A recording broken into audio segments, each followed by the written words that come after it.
तो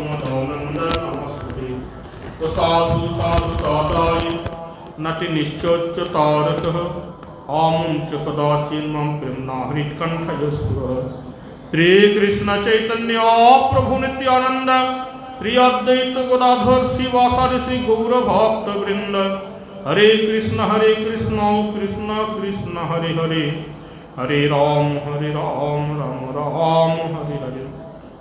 শ্রী শ্রী গুরু গৌরাঙ্গের পাদ প্রশ্নটি প্রার্থনা করে अगरतला स्थित श्री श्री चैतन्य गौड़ीय मठ प्रांगण प्रविष्ट है। कार्तिक मास परम पवित्र तिथि मासेति एवं मठस्य प्रधान सेवक परम पूज्य पाद श्री श्री भक्ति कमल वैष्णव महाराज तत्वावधाने मासव्यापी भगवती भागवत कथा महोत्सवेते अंशग्रहण करे किछु भगवती कथा श्रवण करार चेष्टा करेछि। आमादेर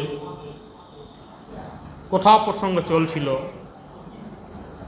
भगवान श्रीकृष्णेर बाल चरित्र लीला। এই যে বাল চরিত্র লীলার মধ্যে যে আনন্দ আমরা আস্বাদন করেছিলাম তার এই কিছু অংশ আবার আমরা এখন আসব। তাই এই বাল চরিত্র লীলার যে আনন্দ আমরা প্রাপ্ত করছি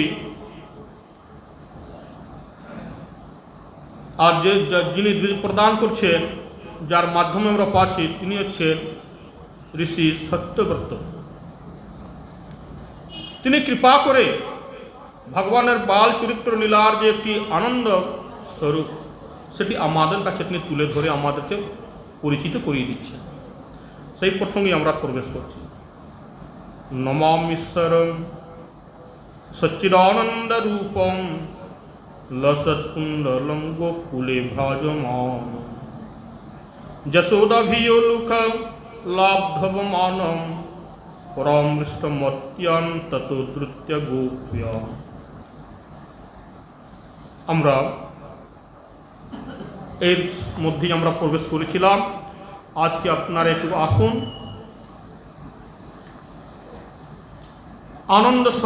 আনন্দ বিষয়ে আমরা গতকাল কিছু ব্যাখ্যায় গিয়েছিলাম।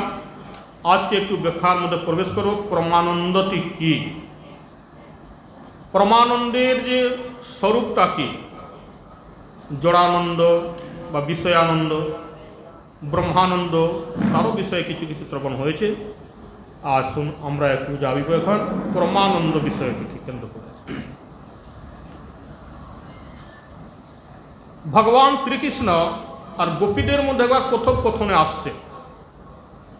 যখন রাসলীলা চলছে, রাসের মধ্যে হঠাৎ করে শ্রীকৃষ্ণ অন্তর্ধান হয়ে চলে গেল। কোথায় চলে গেল? সমস্ত গোপীগণ বিরহে আতুর, তাকে সন্ধান করতে লাগলেন, খোঁজ করতে লাগলেন। অনেক সময়ের পরে তিনি আবার তাহাদের দর্শন দিলেন। যখন দর্শন দিয়েছেন তখন গোপীগণ সকলে রেগে তো আছেই, তখন তাকে জিজ্ঞাসা করছে, আচ্ছা শ্যাম সুন্দর, তুমি বলো তো, তুমি যাকে কৃপা করো তাকে তুমি কি প্রদান করো? যাকে তুমি কৃপা করো তাকে তুমি কি প্রদান করো, কি দাও? আমাকে একটু জানালে ভালো হয়। শ্যামসুন্দর বলছে, গোপীজন, প্রাণ প্যারি গোপীজন বলছেন, বললে হ্যাঁ, যাদেরকে আমি কৃপা করি বা যাদের প্রতি আমার বিশেষ কৃপা দেখা দেয় তাদেরকে আমি সেই বস্তুতে দান করি যেটি হচ্ছে বিরহ। বিরহ দিয়ে আমি তাদেরকে কৃপা করি। আচ্ছা, বিরহ? হ্যাঁ, বিরহের মধ্যে বা কি আনন্দ? মিলনে আনন্দ নাই? তুই মিলনে আনন্দ দাও না? তখন শ্যামসুন্দর বলছেন, শুনুন, মিলন তো আমি সকলের সঙ্গেই করি, এটা সামান্য একটি ছোট, সব থেকে ছোট আনন্দের ভিতরে যদি বিচার করা যায়, একটি সামান্য আনন্দ মিলনটি। আমি তো রাবণের সঙ্গেও মিলন করি, আমি কংসের সঙ্গেও মিলন করি, আমি কুম্ভকর্ণের সঙ্গেও দেখা করি, জরাসন্ধের সঙ্গেও দেখা করি, রুক্মির সঙ্গেও দেখা করি। এরকম কত আছে, সকলের সঙ্গে তো আমি দেখা করে থাকি, মিলে থাকি। কিন্তু যত সময় তাদের সঙ্গে দেখা হয়, থাকি, কথা হয়, তারপরে যখন কথা শেষের পরে চলে যায় বা তারাই চলে যায়, তাতে তাদের সঙ্গে আর আমার সঙ্গে সম্বন্ধ কি থাকে?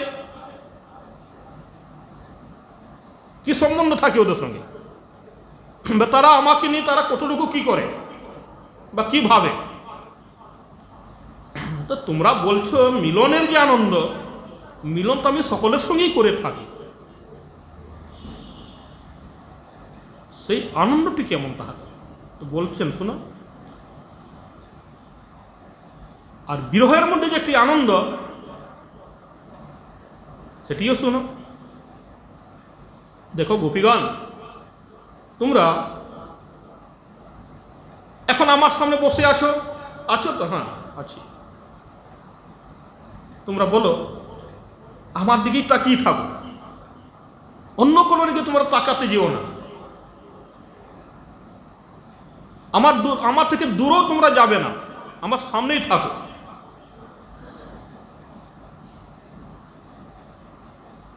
এতে কতটুকু আনন্দ তোমরা উপলব্ধি করছো? কতটুকু তোমাদের ভিতরে তোমাদের আনন্দের একটি ভাব লহরী চলছে? তোমরা বলো, তোমরা বলতে পারবে? আমি তো আছি তোমাদের কাছে। সব গোপীগণ স্তব্ধ হয়ে গেল। কি বললে? আচ্ছা, এই মিলনের যে একটি তোমাদের সামনে যে একটি স্বয়ং এখন আনন্দটি দেখছো, আমি যখন আবার অন্যত্র কোথাও তোমাদের থেকে সরে চলে যাই, অন্যত্র চলে যাই, তখন তোমাদের কেমন একটি বিরহ বেদনা হয়, কেমন তোমাদের লাগে? তখন সেই কালেতে যেহেতু সম্বন্ধটি গাঢ় আছে বলে, প্রীতি ভালোবাসা ভাবটি আছে বলে, যখন আমি অন্যত্র চলে যাই, তখন তোমাদের ভিতরে একটি কি দশা দাঁড়ায়, কি দশা দেখা দেয়?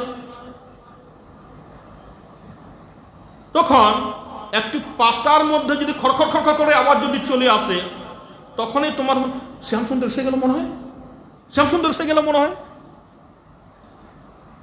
তোমরা ছটপট ছটপট করতে থাকো। একটু জলের মধ্যেও যদি কোনো একটু যে তরঙ্গের আওয়াজ বা মেঘের মধ্যে কোনো একটি আওয়াজ যদি পাওয়া যায়, তাতেও যখন তোমাদের একটা মানে সচেতন ঘুম ভেঙে যায়, আর তোমরা আরে শ্যামসুন্দর এসে গেল নাকি, আরে প্রাণনাথ এসে গেল নাকি, তোমরা ছটপট ছটপট ছটপট করে অন্বেষণ করার জন্য ছুটে আসো, সব কাজ বন্ধ করে দিই।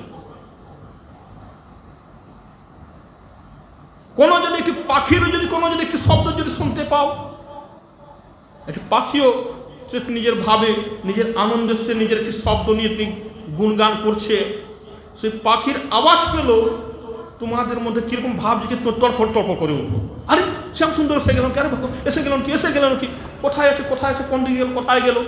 তোমাদের মধ্যে একটি এইরকম ভাবো, একটি তড়ফড়াহট দেখাবে, ঠিক কিনা?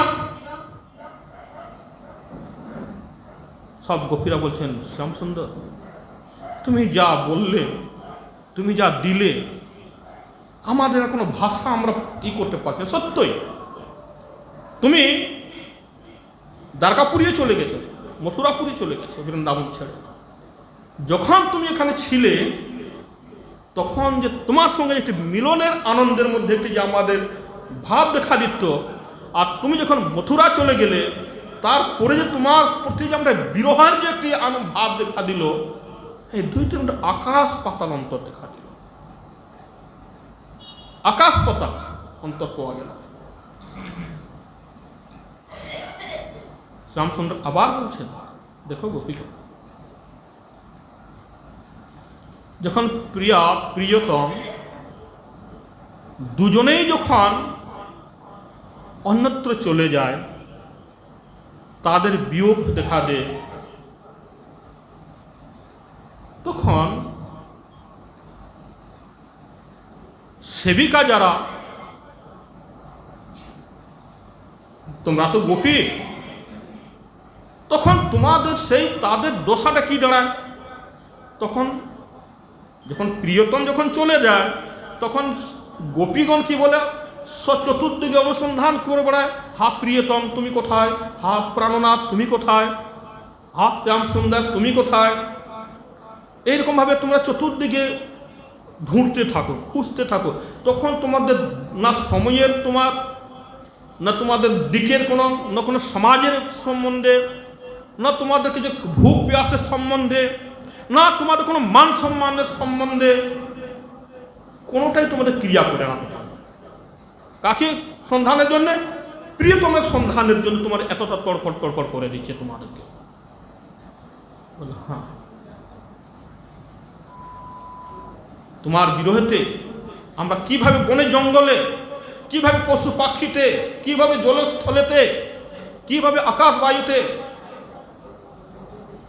তাদের কাছে গিয়ে আমরা কিভাবে আত্মনাশ করে তাদের কাছে শরণাপন্ন হয়ে তোমার অনুসন্ধানের জন্য তাদের কাছে আবেদন করা হয়।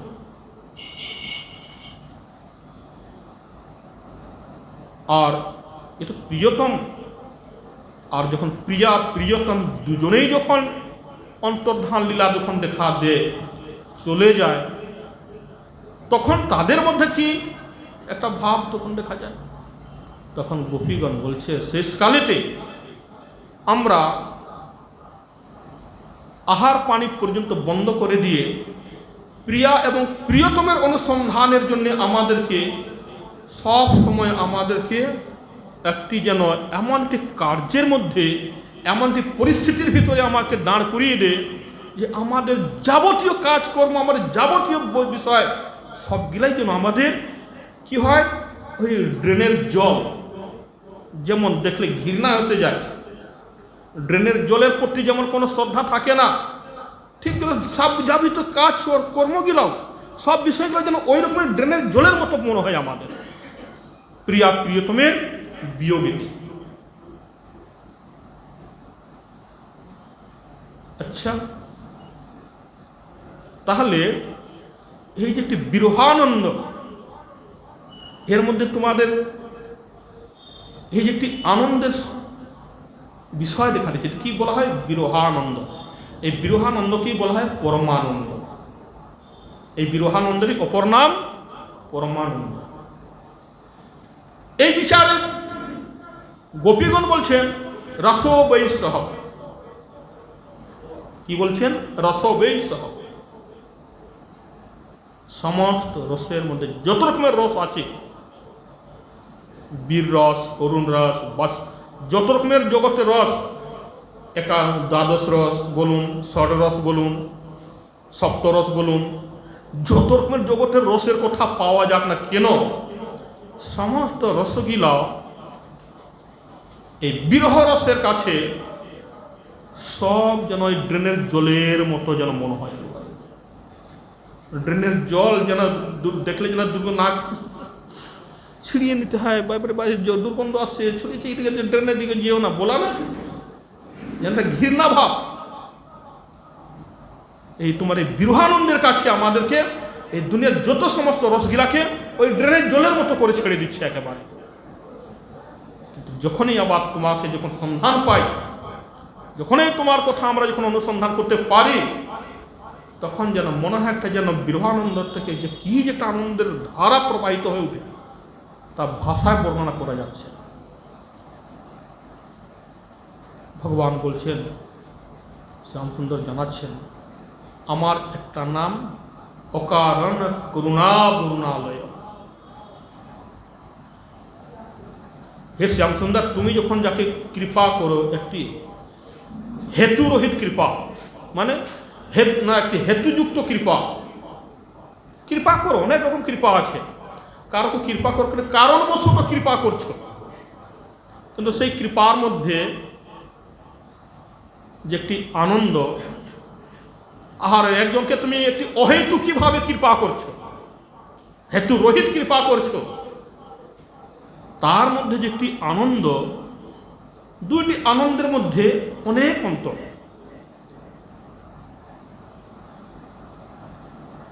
তো গোপীগণের এই ধরনের বিচার দেখে ভগবান বলছেন যে তোমরা বুঝতে পারছো,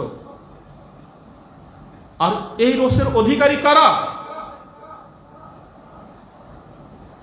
এই গৌড়ীয় আচার্যগণ, এই যে দেখতে পাচ্ছেন তো,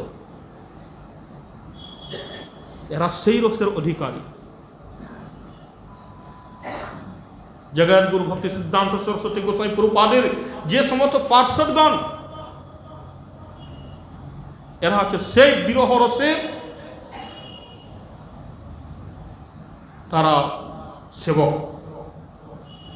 আর এই বিরহ রসে প্রবেশ করতে পারবে বৃন্দাবনে যাহাদের মধ্যে বিরহ রস প্রকাশ পেয়েছে, বিরহানন্দ যাহাদের মধ্যে প্রকাশ পেয়েছে, তাহারা এই বৃন্দাবনের অধিকারী, রাধা গোবিন্দের ভজনের অধিকারী। যাহাদের মধ্যে বিরহানন্দের অভাব দেখা দিয়েছে, দেখা দেন বিরহানন্দের অভাব, তাহারা বৃন্দাবনে গিয়ে রাধা রানীর আনুগত্যে ভজনা করা তাহাদের অধিকার এখনো হয় নাই, তাহাদের প্রবেশের অধিকার নাই তাহাদের সেখানে। এই জন্য বিরহানন্দের মধ্যে একটা যে আনন্দ, ওরই একটা অপর নাম পরমানন্দ। আর এই পরমানন্দ একমাত্র নন্দনন্দন, যশোদানন্দন আর উজ্জেশ্বরী শ্রীমতী রাধারানী যে নিকুঞ্জ লীলার যে লীলা, নিকুঞ্জ রহস্যের যে লীলা, তাহার মধ্যেই এই লীলা পাওয়া যায়, এই আনন্দ পাওয়া যায়। এই লীলাকে যাহা যতই বর্ণনা করা যায়, যতভাবেই তাহাকে ব্যাখ্যা করা যাক না কেন, দিনটি যেন, বয়সটি যেন আরো ছোটই মনে হতে থাকে। যতকাল আমরা বর্ণনা করতে চলবো, যতকাল শ্রবণ করতে চলবো, এটি যেন একটি সময়টি যেন আপনাদের দিনটি ছোট, বয়সটি ছোট, বর্ষটি যেন ছোট হয়ে যাচ্ছে, এমন একটি অনুভব দেখা দিচ্ছে। তখন বিধাতাকে গালি দিতে হচ্ছে, হে বিধাতা, তুমি আমাকে এমন একটি সময় দিলে, তুমি এমন একটি আমাকে দর্শন শক্তি দিয়েছ, যাহা তুমি আমাকে অতৃপ্ত অবস্থায় রেখে দিচ্ছ। তাকে না জানে গোপীগণ কতভাবে গালি দিচ্ছে বিধাতাকে, কতভাবে যে গালি দিচ্ছে তা কল্পনা করা যাচ্ছে না। বিধাতাও চিন্তিত হচ্ছেন, গোপীগণের এই এদের যে ভাষা, আমি কিভাবে এদেরকে সান্ত্বনা করতে পারি, কিভাবে এই যে গৌড়ীয় বিরহানন্দে যে সমস্ত ভক্তগণ, সেবকগণ, তাহাদেরকে আমি কিভাবে এদেরকে আমি প্রসন্ন করতে পারি। এরা কি আমার দানেতে, আমার দেওয়া বস্তু এরা কি কখনো গ্রহণ করতে পারবে, বা এরা কখনো আমার দেওয়াতে কখনো সন্তুষ্ট হতে পারবে? আমি সন্তুষ্ট করতে পারবো এদেরকে? এটা আমার ব্রহ্মা পর্যন্ত, বিধাতা পর্যন্ত তার বুদ্ধিও কাজ করছে না এখানে। এর নাম হচ্ছে পরমানন্দ, এর নাম পরমানন্দ। তো এই যে পরমানন্দের মধ্যে যে কি আনন্দ, এখন ভক্ত আর ভগবান, সেই বিরহানন্দের যে রসিক ভক্ত, আর যে নন্দনন্দন শ্রীকৃষ্ণ, যশোদানন্দন শ্রীকৃষ্ণ, উজ্জেশ্বরী রাধা রানীর মধ্যে এই তিন, এক বিরহানন্দের যে সেবক, আর এক প্রিয়া শ্রীমতী রাধা রানী, আর প্রিয়তম শ্যাম সুন্দর, এই তিনের মধ্যে যে একটি লীলার যে বৈচিত্র্যের মধ্যে যে একটি আনন্দ প্রমাণিত হয়, তাহার এই অপর নাম পরমানন্দ বা বিরহানন্দ। এই বিরহানন্দের রসে জগতে কত বিরল, এ বুঝা যত সময় পর্যন্ত এই বিরহানন্দের রসিক আচার্যের কৃপা না হয়, ততকাল পর্যন্ত প্রবেশ করার, উপলব্ধি করার কারো সাধ্য নয়। রাধা গোবিন্দের ভজনটিও যে তারা বুঝে নেবে, বৃন্দাবনে গিয়ে যতই ভান ধরুক না কেন ভজনের, সব ব্যর্থ হয়ে যাবে। কোনো যদি বিরহানন্দে যদি না দেখা দেয়, আর তখন তার পরমানন্দে তারা প্রবেশই করতে পারবে না। এইভাবে পরমানন্দের ভাষা মোটামুটি আমার উপলব্ধি অনুসারে আপনাদের কাছে প্রকাশ করলাম। আবার প্রসঙ্গে আমরা আসি। কি বলছেন এখানে? আরো একটি শব্দ কি দেখছেন? দেখুন,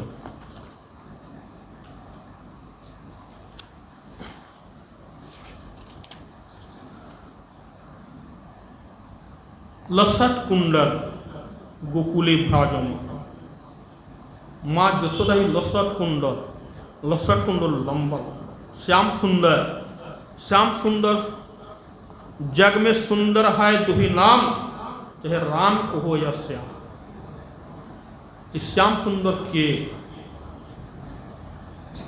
सप्त प्रकार रस रंग, 7টি রং के समान परिमाणे একটি পাত্রে ঢেলে মিলিত করে তারপরে যে একটি রং, একটি কালার প্রকাশ পাবে, সেই কালারটিকে বা সেই রংটিকে বলা হয় শ্যাম বর্ণ। তাকে কি বলা হয়? শ্যাম বর্ণ। 7 প্রকার রং সমান পরিমাণে একটি পাত্রে মিলিত করে ভালো করে ওকে মিলিয়ে তারপরে দেখুন ওর মধ্যে কি একটি রং প্রকাশ পাচ্ছে, ওটি হচ্ছে শ্যাম বর্ণ। তো ভগবান শ্যাম সুন্দরের মধ্যে ঠিক তার শরীরের বর্ণটিকে কি বলা হয়? শ্যাম সুন্দর, মানে তিনি সপ্ত রঙে তিনি রঞ্জিত। তার মধ্যে এই শ্যাম বর্ণের উপরে লসত কুণ্ডল, স্বর্ণের দ্বারা নির্মিত লসত কুণ্ডল যখন ব্রজের মধ্যে যখন বিচরণ করছেন, গোকুলনগরী বিচরণ করছেন, বিভিন্নভাবে একটি লীলা করছেন, তার মধ্যে যে দৈদুল্যমান প্রকাশ পাচ্ছে লসত কুণ্ডল। তাই সত্যব্রত ঋষি সেখান থেকে তিনি বলছেন, দর্শন করে বলছেন, হে লসত কুণ্ডল, তুমি ধন্য, তুমি ধন্য, আমি তোমাকে প্রণাম করছি। কেন? মা যশোদা তত ভাগ্যবতী নয় যত ভাগ্য তোমার মধ্যে দেখা দিয়েছে। বলে কিরকম? তুমি সব সময় সর্বক্ষণ তুমি শ্যাম সুন্দরের মুখমণ্ডলকে চুম্বন করছো। তোমার যে কি সৌভাগ্য, শ্যাম সুন্দরের মুখমণ্ডলকে চুম্বন করা কজনের ভাগ্যে জুটে? তুমি যখন মা যশোদার কাছে যাও, মা যশোদা যখন তোমাকে কোলে নে, তখন তোমাকে একটু চুম্বন করে, আদর করে, প্যার করে, আর বাৎসল্যকে প্রকাশ করে যত সময় তুমি তার কাছে থাকো তত সময়। কিন্তু লসত কুণ্ডল দেখো, এদের কি সৌভাগ্য! এরা পূর্বজন্মে কি এমন কর্ম করেছে, কি এমন তাদের সৎকার্য দেখা দিয়েছে যে তোমার মুখমণ্ডলে সবসময় তারা তোমার মুখ চুম্বন করছে, আনন্দ নিচ্ছে। এর থেকে আর ভাগ্যবান কে? সেই জন্য লসত কুণ্ডল। আর দেখো, শুধু চুম্বন করেই তারা শান্ত নয়, চুম্বন করেই যে তাহার নিজে শান্ত না, তাহারা আবার কি করছে? তোমার সৌন্দর্যকে তারা বৃদ্ধি করছে, শ্যাম সুন্দর রূপকে আরো বৃদ্ধি প্রকাশ করছে। কিরকম? আপনার দেখুন, মেঘ, আকাশে মেঘ দেখা দিচ্ছে, বিদ্যুৎ চমকায়, চমকায় না বর্ষাকালেতে? বর্ষাকালে যখন বিদ্যুৎ চমকায়, তখন যদি আমরা চক্ষু যদি বন্ধ করে থাকি, ভালো করে চক্ষু বন্ধ করে থাকি, কিন্তু বিদ্যুৎ চমকার কালেতে অন্তর থেকে সেই তার জ্যোতিকে পর্যন্ত টেনে নিয়ে চলে যায়। অন্তর থেকে, হৃদয় থেকে বিদ্যুতের শক্তিতে কি হয়? আমাদের সেই অন্তঃশক্তি পর্যন্ত চলে যায়। রাখতে পারি, আবার এখন বন্ধ করে দেওয়া, কিন্তু বিদ্যুৎ এখন ভিতরটা পুরো কেঁপে উঠে একেবারে। তো সত্যব্রত ঋষি এটি তিনি জানাচ্ছেন, হে লসত কুণ্ডল, আমি ধ্যানে বসছি, ধ্যান করছি, আমি সেই ঈশ্বর, সেই প্রভুর বাল্যলীলাকে আমি চিন্তন করছি, কিন্তু সব সময় যেন তোমার ওই যে ঝকঝকে ভাব, আর তুমি যেরকমভাবে তার মুখমণ্ডলকে যে চুম্বন করছো, আস্বাদন করছো, আনন্দ একটি আরুলান প্রৌড়লান একটি ভাব যে একটি প্রকাশ পায়, অত্যন্ত ভালো হলে, অত্যন্ত ভালো লাগবে, তাকে বারবার বারবার তাকে চুম্বন হোক, তাকে হাতে নিয়ে হোক, তাকে যেভাবে হোক তাকে তার সঙ্গে একটি কত যদি প্রেমের বিনিময়ের বিষয় দেখা দেয়। তো তুমি কত যে তুমি পুণ্যকর্ম, কত যে সৎকর্ম করেছো, যে তুমি সবসময় কত রকমের ভাবে তার মুখমণ্ডলকে চুম্বন করছো, আর কত রকমের ভাবে তুমি লীলা করছো, তার সৌন্দর্য প্রকাশ করছো। আমার হৃদয়, আমি ধ্যানে বসছি, কিন্তু আমি ধ্যানে বসেও যেন তোমার ওই চুম্বনটি আমার প্রকাশ পাচ্ছে, দেখতে পাচ্ছি। সেই জন্য হে লসৎ কুণ্ডল, আমি তোমাকে প্রণাম করছি, বারবার বারবার তোমাকে প্রণাম করছি। আর যশোদা থেকেও তাকে বেশি ভাগ্য বলে তার কীর্তন করে চলেছেন সত্যব্রত ঋষি। তাই বলছেন লসৎ কুণ্ডলম। এ ধরনের লসৎ কুণ্ডলের দ্বারা শোভিত শ্যাম গোপাল সারা ব্রজের মধ্যে চক্কর লাগাচ্ছেন। কাদের কাছে? এই যে বিরহানন্দ ভক্তদেরকে আনন্দ দেওয়ার জন্য, এই গোপীদেরকে, এই সখাদেরকে, ব্রজবাসীদেরকে, তাহারা তো সবসময় দেখছেন, চিন্তন করছেন যে কখন গোপাল আসবে, কখন তার দর্শন পাবো। তাহারা নিজস্ব গৃহে থাকলেও তাহারা শান্তিতে তারা ঘুমাতে পারছে না, ঘুম তাদের হচ্ছে না, না তাদের খান পান হচ্ছে, না গৃহকার্যে মন বসছে না। কেন? তাহাদের সর্বক্ষণ যেন অন্তরটিও যেন ওই শ্যাম সুন্দরের মধ্যেই বিকৃত অবস্থা ধারণ করে বসে আছে। তাই শ্যাম সুন্দর দেখছে যে এরা আমার চিন্তায়, আমার কথা চিন্তা করতে করতে সর্বস্ব তারা হারিয়ে ফেলে দিয়েছে।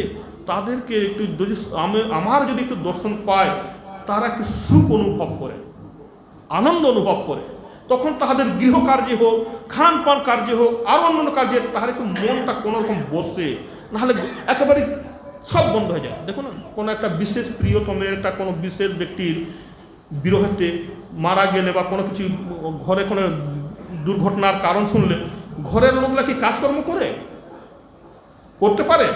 সব ফেলে রেখে দিয়ে চলে যায়, রান্নাও পর্যন্ত করে না, সাফাই সুতরাও পর্যন্ত করে না, কোনো গোছগাছও করে না। কেন? তার চিন্তা তার বিরহেতে, তার চিন্তায় সব গৃহকাজ বন্ধ। কিন্তু যখন খবর পায় না উনি সুস্থ আছেন, উনি বাড়ি ফিরে গেছেন, বাড়িতে আছেন, দেখেছে, চোখের মধ্যে দেখা হয়েছে, তখন আবার ধীরে ধীরে কাজ আবার গোছগাছ করতে থাকে, ঠিকঠাক করতে থাকে। দেখা দেখি না? ঠিক এই ব্রজবাসীদের অবস্থা ঠিক এই ধরনের ঘটনাকে কেন্দ্র করে শ্যাম সুন্দর চিন্তা করছেন যে আমাকে বিভিন্নভাবে এইভাবে লীলা করে ব্রজবাসীদের একটু দর্শন দিয়ে তাহাদের কাছে আমি যেভাবেই হোক তার জন্য তিনি কত রকমের লীলা করছেন, তারা কেমন লীলা আস্বাদন করতে চায়। তিনি মদভক্ত বিনোদার্থান করমি বিবিধ ক্রীড়া, তিনি বলছেন আমি যা কিছুই লীলা করি, আমি এখান জগৎ থেকে অবতরণ লীলা করি, গোলকধাম থেকে এখানে আসি, আমি এই অসুর সংহারণ লীলা, ধর্ম সংস্থাপন লীলা, সাধু পরিত্রাণের লীলা, এইগুলাকে আমি গৌণ, এরা গৌণ কার্য। কিরকম? কোন এক ব্যক্তি মনে করেন আমেরিকাতে আছে, আমরা আছি অগরতলাতে, এখানে বিশেষ কোনো কার্য চলছে, বিয়ে শাদীর কাজ হচ্ছে বা কোনো একটা গৃহকার্য চলছে, তাকে চিঠি দেওয়া হচ্ছে, ফোনে জানানো হচ্ছে ভাই আমাদের অমুক তারিখে এই কার্য চলছে, তুমি যেন অবশ্যই আসিও। তিনি বলছেন আমি যেতে পারছি না, আমার কার্য ছেড়ে যাবার সময় নাই। একবার, দুবার, তিনবার, 5 বার পর্যন্ত কিন্তু দেখা দিল। শেষের বার তিনি একবারই চিঠি লিখে দিল, তোমাকে আমার বারবার জানাচ্ছি তুমি কোনোদিন আসতে পারছো না, এই কার্যক্রমে যদি অংশগ্রহণ না করো তো তোমাকে আর আমরা ডাকতে পারবো বলে মনে হয় না, বলে দিল। তিনি সেই চিঠি পেয়ে কোনোরকমভাবে আসলেন, সেই কার্যে অংশগ্রহণ করলেন। এটা হলো তার মুখ্য কার্য, এদের কার্যে তো অংশগ্রহণ করা। কিন্তু তিনি চিন্তা করলেন যে আমি এত দূর থেকে এসেছি এখানে, এই কার্যের মধ্যে, কিন্তু এখানে কি আমার কিছু কিছু বন্ধু বান্ধব কোথাও কোথাও ছিল, তাহলে তাদের সঙ্গে একটু মিলন করে তারপরে আবার দেশে ফিরে যাব, এইরকম বিচার নিয়ে এটা হচ্ছে তার গৌণ কার্য। অন্যান্য বন্ধু বান্ধবের সঙ্গে মিলন করা তিনি গৌণ হলো, তার মুখ্য ছিল যে চিঠি পেয়েছিলেন, যেখানে বিশেষ তার আহ্বানের একটি বিষয় ছিল, সেটি মুখ্য। ভগবান সেরকম লীলা তিনি দেখেন, আমার এই ভক্তদেরকে খুশি করার জন্যে, ভক্তদেরকে আনন্দ প্রদান করার জন্যে আমাকে বিবিধভাবে লীলা করে তাহাদেরকে আনন্দ দিতে হবে, এটি হচ্ছে মুখ্য। কিন্তু এই অসুর সংহার লীলা এইটা হচ্ছে গৌণ। একটু ঝাড় পুজো ঘরে ইয়ে হয়েছে, ওই আজ কি বলা যায় জ্বালা, এগুলো কি বলা হয় যেন জমে থাকে, হ্যাঁ জ্বালা যা বলা হয়, তো এগুলো সাফাই করা একটি গৌণ। ঠিক এগুলো যে কুম্ভকর্ণ, শিশুপাল, রাবণ, জরাসন্ধ, এই অসুরগুলো আছে এই জগতের একটি জাল সদৃশ, আগাছা সদৃশ, এটা কিন্তু সাফাই করে দিয়ে চলে যায়, এরকম তার বিচার। আচ্ছা, তো এই জন্য ভগবান কি করছে, তিনি ব্রজের মানে বিবিধ লীলা দ্বারা তাদেরকে এরকম গোকুলে ভ্রাজমানন ভ্রমণ করছেন, আর বিবিধভাবে লীলার মধ্যে চুরি করছেন। কালকে আমরা দুইটি, আজকে দেখুন তিনি এক জায়গায় এমন এমন তিনি লীলা করছেন, কোন গোপীর গৃহে গিয়ে সে গোপী গৃহকার্যে ব্যস্ত আছেন, তার পরিবারের খান পান থেকে ঘর সাফাই সুতরাং কার্যে তিনি ব্যস্ত আছেন, এইদিকে গোপাল কোন ধার থেকে ছুটে গিয়ে আর কি করেছেন, তার সিংহাসনের যে ওই যে ঠাকুর আছে, নারায়ণ শিলা আছে, রাধা কৃষ্ণের বিগ্রহ আছে, আরও অন্যান্য তার যা কিছু তার সেবার সামগ্রী আছে, সেইগুলাকে তিনি হয়তো নিজের বেগে উঠালেন, ভরলেন, আর সেইখানে গিয়ে কী করছেন, কুকুরের বাচ্চা খেলে না, বিলার বা কুকুর এই যে মূর্তি ছোট ছোট পাওয়া যায়, সেরকম কুকুরের মূর্তি হোক বা বিলারের হোক বা অন্য কোনো কিছুই হোক, এইরকম ওগুলাকে সিংহাসনে বসিয়ে দিয়ে আর তার ঠাকুরকে পকেট ভরে বেরিয়ে চলে গেল। আগে বলছে, গোপী কেমন আছো, কি করছো? আরে তোমার ঠাকুর কেমন আছে, ঠাকুরকে তো দেখতে পারো না, একটু দেখে নাও না কেমন আছে। গোপী বলছে, কে রে? আচ্ছা, এই ঘুরতে কখন আসলো নটখটিয়াটা, যে নটখটিয়া এই কখন ঢুকলো এবার? আচ্ছা দেখি, আমার ঠাকুর ঘরে যাই, দেখি কি করেছে। তো ঠাকুর ঘরে গিয়ে দেখে, গোপী দেখছে যে আমার সিংহাসনে আমার নারায়ণ শিলাই নাই, আমার যে আরাধ্য দেবতা যে রাধা কৃষ্ণ ছিল বা লক্ষ্মী নারায়ণ ছিল, রাম সীতা ছিল, কিছু না, সে সিংহাসন করে কুকুরের দুটো বিল্লা বসানো আছে। তো বলছে, আরে তুমি কি করলে, আমার ঠাকুরকে নিয়ে চলে গেলে আর তুমি কুকুরের বিল্লা বসিয়ে দিলে। হ্যাঁ, আমি নন্দকা ছোড়া, আমি যশোদার ছোড়া, কি করতে চাও তুমি? আমার তো এটা করবোই, তুই করে নাও যা করার। এমন তাকে টেরাহাবো নজরের মানে এমন তাকে বান মেরলে, গোপী যতই তার ভর্সনা করবে না, কিন্তু তার একটা অন্তরে সুখ হবে।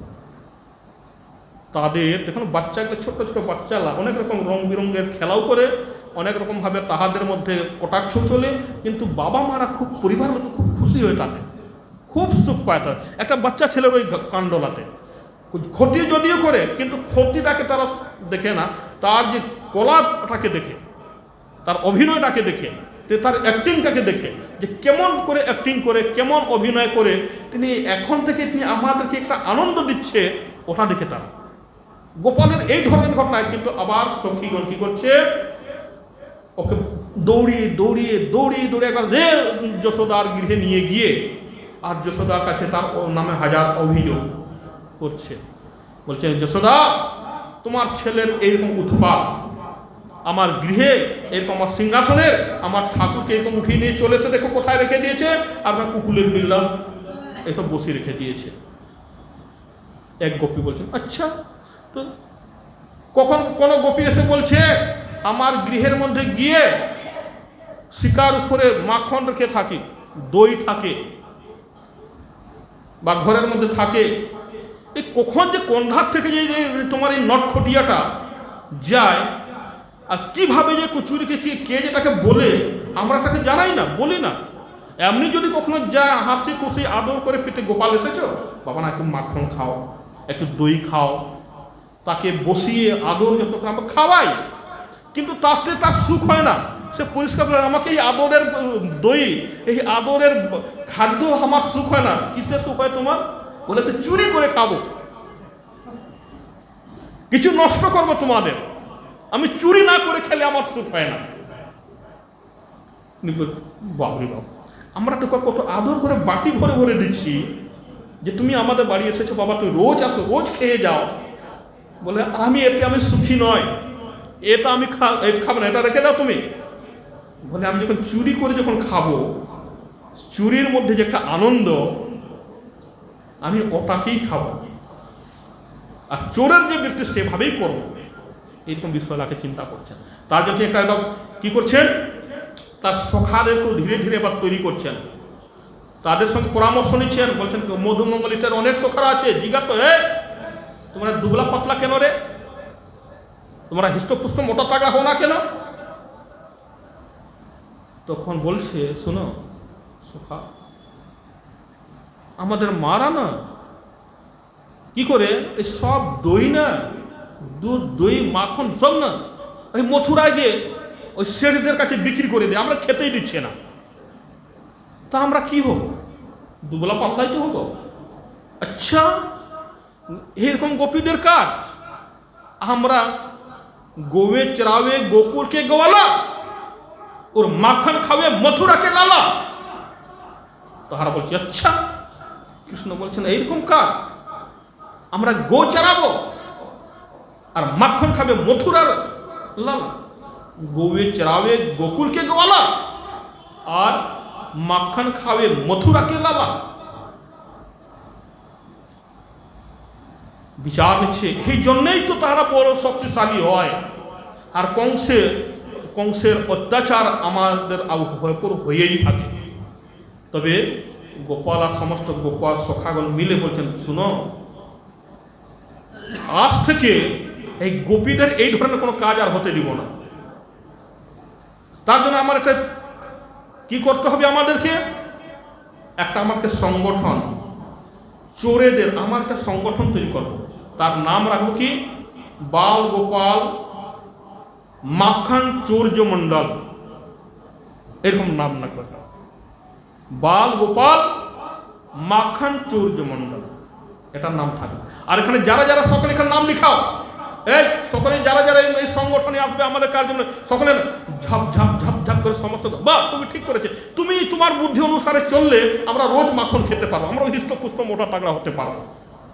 সমস্ত সখাগণ এক কথায় গোপালের বুদ্ধিতে বিচারে এসে সকলে তার সঙ্গে একটা নাম লিখে তার সংগঠনের সব যুক্ত হয়ে গেল একবারে।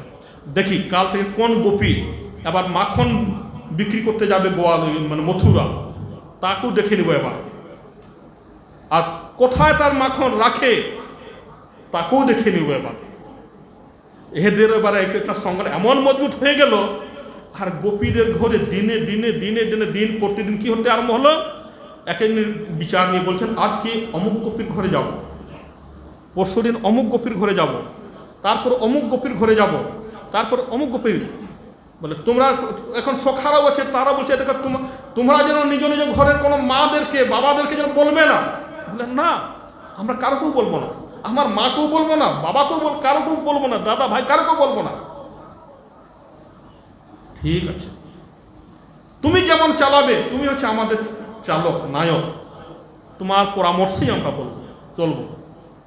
এই একটা তাদের সংগঠন মজবুত হয়ে উঠলো একেবারে। আর এক এক দিন এক এক গোপীর গৃহে তাহারা চুরি করার প্ল্যান পাস করছে।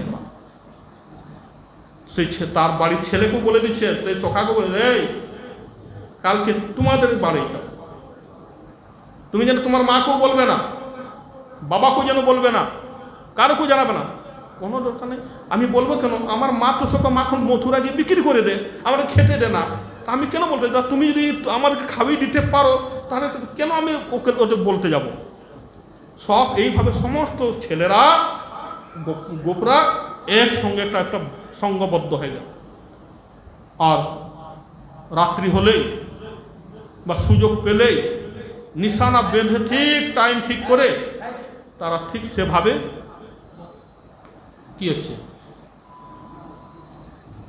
তো ঠিক সেভাবে তারা গোপীদের গৃহে যাচ্ছেন চুরি করার একটা নিচ্ছেন।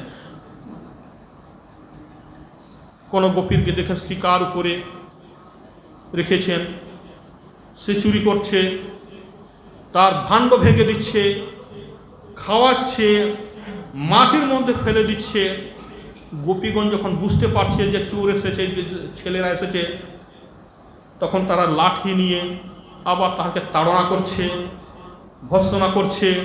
আবার তারা একটু দূরে গিয়ে একবারে মুখ চেয়ে করে বলছে, আমি জানেন আমি নন্দকের ছোড়া, যশোদার ছোড়া বলছে, তুমি আর কি করবে, করে না দেখি কি করতে চাও, তোমাকে কালকে আছে তাই কালকে আরো তোমাকে করে দেবো, একবার দেখবে।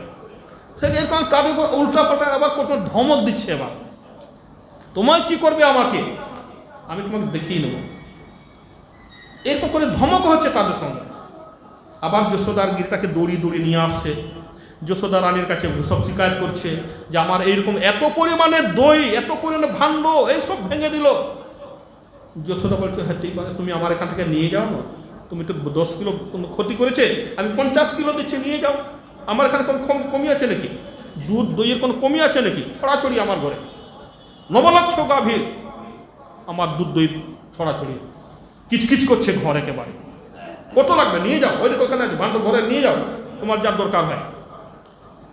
কিন্তু ছেলে যদি তুমি যদি যায় তোমার বাড়িতে, একটা বুঝিয়ে দিই তো শান্তি মতো খাবি দিলেই তো হয়ে যায়, কেন চুরি করবে তারা? একটু ভালোবাসে তাকে একটু বাটি করে দিলেই তারা, বাচ্চারা আর কি খায়, যেতেই পারে।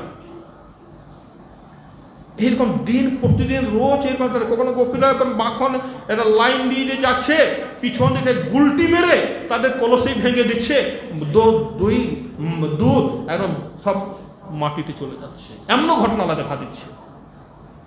এইরকম করতে করতে একদিন এমন একটা ঘটনার মধ্যে চলে গেছে, রাত্রির মধ্যে এক গোপী এসে বলছে, দেখো যশোদা, তোমার ছেলের দিন প্রতিদিন যেভাবে উৎপাত শুরু করেছে, এতে দেখছি আর আমাদের ব্রজে থাকার মতো আমরা পরিস্থিতি দেখতে পাচ্ছি না। কি দেখতে, কালকে কি ঘটনা? তখন এক গোপী বলছে, শোনো, কালকে আমার পতিদেবে জন্ম মহোৎসব আমরা পালন করেছি, অনেক অতিথিবর্গগণ, অনেক পরিবারের সদস্যগণ তারা এসেছেন, তাদের সেবা পূজা করতে করতে, গৃহকার্য করতে আমরা ক্লান্তি হয়ে গেছি, রাত্রে বিশ্রামও করছি। বিশ্রাম করতে গিয়ে আমরা খুব ক্লান্তি হয়ে বিশ্রাম নিয়েছি। আমার পতিদেবের লম্বা লম্বা দাড়িও ছিল। আমার হাতে জানা ব্রজমাইগণ কী করে পিতলের বা রূপার বেড়ি পরে থাকে, পায়ে পরে, হাতে পরে, বিভিন্ন জায়গায় পরে থাকে, বই মোটা মোটা। তো এরকম ঘুমাচ্ছি, এমন সময় কন্ধার থেকে এই যে তোমার এই নটখটিয়াটা গিয়ে রাত্রে কী করেছে, আমার স্বামীর বড় বড় দাড়ির সঙ্গে আমার হাতের ওই যে বইলা থাকে না, চুরি বেড়িয়ে বেঁধে দিয়েছে। আর ওইদিকে পায়ের মধ্যেও কী করেছে, ওইদিকে কোথায় দড়ি বেঁধে দিয়েছে, এবার খাটের সঙ্গে দড়ি বেঁধে দিয়েছে, একটু খাটের সঙ্গে দড়ি বেঁধে রেখে দিয়েছে। আর এইদিকে কী করেছে, ওনার দাড়ির সঙ্গে আমার হাতের এই চুড়ি আছে, শাখা আছে, এইসব রূপার চাঁদির যে সমস্ত বলা ইত্যাদি আছে, সেইগুলা দিয়ে ভালো করে বেঁধে দিয়েছে। রাতে কী করে কোনটায় ঢুকেছে জানি, আমরা ঘুমিয়ে পড়েছি। হঠাৎ রাত 2টার সময় কী হয়েছে, আমার পতিদেবে বাথরুমে যাবার ইচ্ছা যাবে, এমন সময়ে সে তো বাথরুমে যাবে, উঠবে, উঠতে গিয়ে হাতই করছে, পাই করছে, কোনটা টানাটানি হচ্ছে। এখন আমিও আমার হাতে সঙ্গে তার দাঁড়িয়ে লাগছে, টানাটানি কি, আরে কা করো এরকম একটা খুব তুমুল শব্দ হয়ে উঠেছে একবারে।